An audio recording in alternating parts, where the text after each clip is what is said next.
What's going on, guys? Kulprit here, and today we're going to nerd out on Battlefield 4 a little bit. Let me first forewarn you guys joining me. This is not going to have any gameplay. If you're looking to just relax, sit back, watching Battlefield 4, this is not the video for you. Go watch any one of my other many Battlefield 4 videos. Today we're just going to talk about spreadsheets. I know that sounds incredibly boring, doesn't it? But actually, I've had a lot of fun with it, and I wanted to make an addendum video to my weapon tier list that I published on Monday. Now, I actually made that video last week, and as soon as I published it, I felt it was too ambiguous, and I wasn't 100% happy with it. I enjoyed making the video. I really liked the idea of, fostering discussion and debate, and that stuff I love.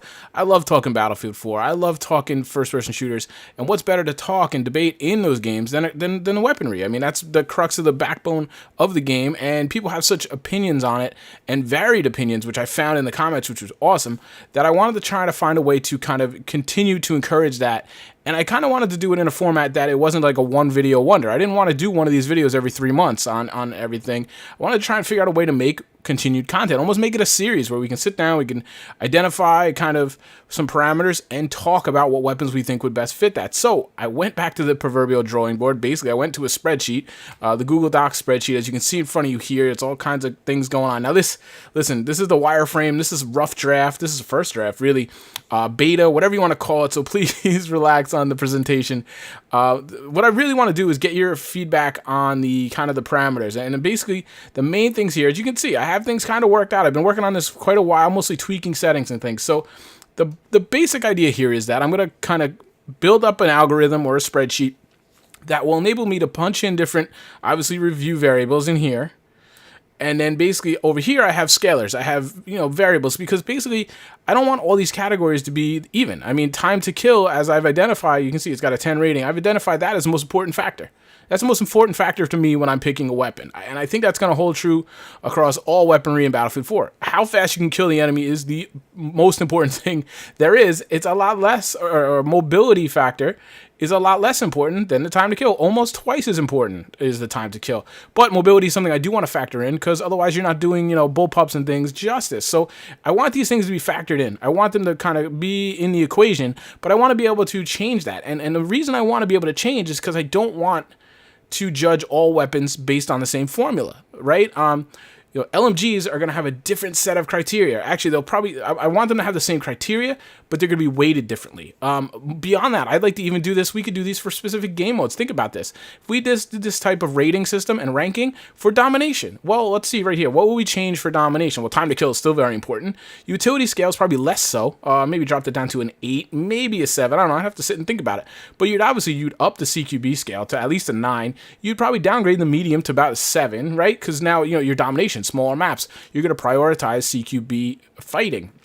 Ease of use, again, you can do that. I mean, I have to sit and think about that. Mobility will probably be more prioritized there. Maybe bump that up to a 7. So there, boom. Now we have our domination parameters. Now I would go over here, and based on these weapons and how I would rate them for domination, the two would be combined. So my ratings in here, my personal ratings in here, all these nice pretty colors, looks like Easter, don't it?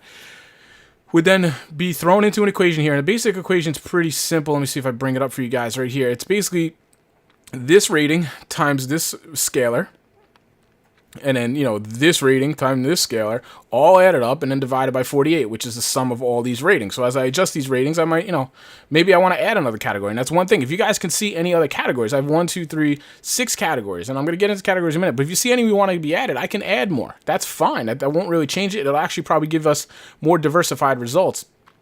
But you see the kind of crux here. My ratings over here in the color coding, just to give you an idea of what I think are better, what I think are worse, are then, factored in off of the scalar of the category, and then it's divided, and we get back a nice little rating. And now I've sat here, and I've kind of just put these in quickly, so please don't critique these too harsh. These are just quick kind of basis of comparison to see how the algorithm in the spreadsheet works. This is where I've kind of been working and trying to get the proper weighting, and if you look, they came out pretty close to my ambiguous tier list, where I just kind of gave my comments on it, my ideas, my impressions of the weapons. Here I want to kind of back it up with some kind of a rating system and kind of really get into it, because I think we'll see some surprises. And one thing that kind of validates this whole thing for me is, as a lot of you guys commented in the comments on my weapon tier list on Monday, is you thought I was off target with the F2000. I rated F2000 pretty low. I rated it in a tier 3. Well, look, it's kind of bumped up here to kind of pretty decent tier 2, and that's, a lot of you guys were even saying tier 1, tier 2. This is just based on me, and I plan to go back and revisit this, and that's the whole beauty of this thing to me. is that I don't have a lot of time in the F2000. For some reason, the F2000 and MP7 will not unlock on my main account. It just won't. I can shoot down aircraft, the mobile AA, and the MP7 just will not lock. I've contacted support. They've done nothing for me. I've kind of given up on it. But I do have my secondary account, and they're both unlocked there. I maybe have tops 200 kills in the F2000. I don't have much experience with it, right? It's just impossible to have 500-600 kills in every weapon with the time I play. So you guys identified that for me, like, hey, man, you really got to recheck this weapon and try it some more, put some time in, and I plan to do that. That's what this whole system is for me, is that, hey, man, you missed one here. Go check it out, and I'm going to do that. So this review here, again, it's quick and dirty, but this might change again as I get up to 400, 500, 600 kills, but I'm like, wow, you know what, this thing's pretty good once you learn how to use it. And that's kind of the beauty of this. But you see how it climbed up. Even the FAMAS climbed up. The AEK kind of sat in right about where I wanted it. The L85 and the AUG, they're pushing tier 1. You can see the ACE-23, which I think most people kind of consider the best gun. I was surprised. I thought the SCAR would be a little tighter, but it could be. I mean, I can finagle numbers, but again, you got the top 3 here. You got the L85 and the AUG guns I love sitting in here. AR-160, which I personally like, but I understand not everybody does, so I think that's a pretty fair rating. The AEK, again, this is my own kind of rating. I don't particularly like it. I think it just lacks balance, which you can see in here in the utility, which I dropped that down compared to the other ones above it. That's where it kind of gets hurt. I think it's not as useful. Obviously, medium range. I don't think it has a very good ease of use. I think you have to know how to use the AEK as compared to, say, the ACE-23 or the 416. Anybody can pick those weapons up and use them effectively. See where I'm going here? Again, you can see here. And then, you know, we have the last weapons. And the SAR-21, not to say it's a bad weapon. It's just very, very one-dimensional. So here I put some kind of labels in here to give you an idea what kind of these categories are for. And here's the whole thing about the categories. I baked in ambiguity. I could have made a spreadsheet with, okay, reload time, vertical recoil, spread on the move, spread standing still, you know, and anybody can do that. Anybody can do that. So this is the best reload time in the game. We're going to give the 416 at 10, the ACE-23 at 8, you know, these things. Anybody can do that. I don't want to do that. I want to bake in ambiguity. I want to bake in debate. So this is my personal opinion. So, you know, CQB, medium range, ease of use, mobility, utility. All right, so let's see here. Something I prioritize when picking a weapon is reload time. Absolutely do. I think it's very important for me. I reload a lot. Bad habit of mine, but that makes reload important for me, right? So I didn't want to just have a reload category. It's too narrow, and again, there's not going to be much variance there. There's not much debate there. But what I then did is I kind of baked in, I factored in reload here, CQB. Reload absolutely factors into close quarters combat. How often do you have to reload, and how quickly can you get that reload redone is oftentimes going to tell you if you win or lose that multiple target engagement, right? It also comes in here for mobility.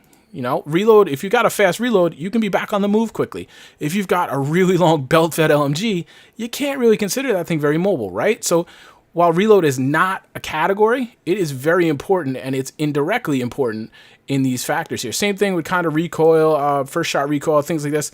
They're kind of mixed in there. So like, all right, something has a great recoil. It's not going to just get one great rating, but it's going to kind of affect its overall rating. And I think that's pretty cool. I like that. I like how I did that.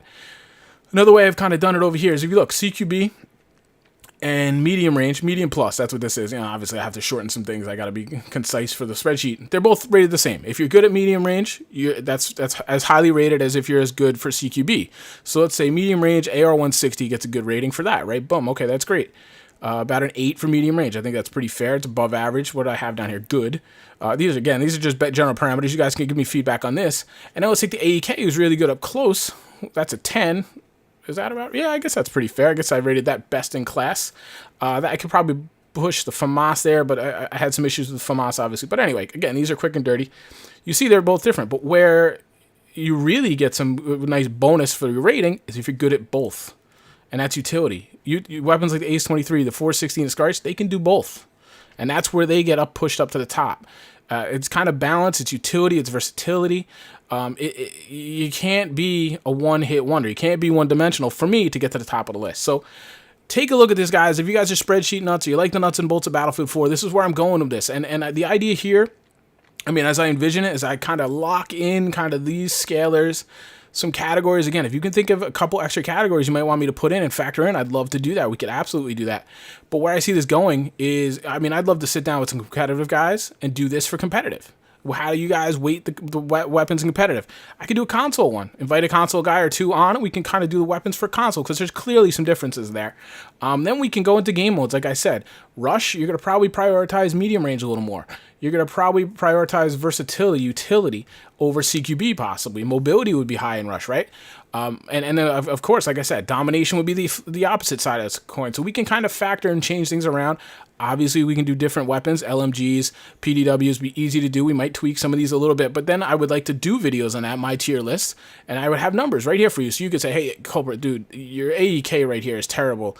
Like, I totally don't agree with the number 6 ease of use. I think it's an easy noob gun. I don't in this case, but you get the point. Like, you can identify where you disagree with me. You can post it in the comments, and we can debate a very specific point. I like that idea. So I've already rambled on enough. I'm kind of excited by this. I put a lot of work into it. I think this could be a lot of fun going forward. There's a lot of possibilities for it. I know a lot of you won't really be into the numbers, but the numbers are kind of just a platform to then talk about the weapons, and that's what I want to do here. So please, guys, give me some feedback. Let me know what you think. I'd love some feedback, some input, some help, some consultation, and we can have a lot of fun with this going forward. Otherwise, guys, thanks so much for your attention. Thanks so much for your support. I'll talk to you soon. Take care.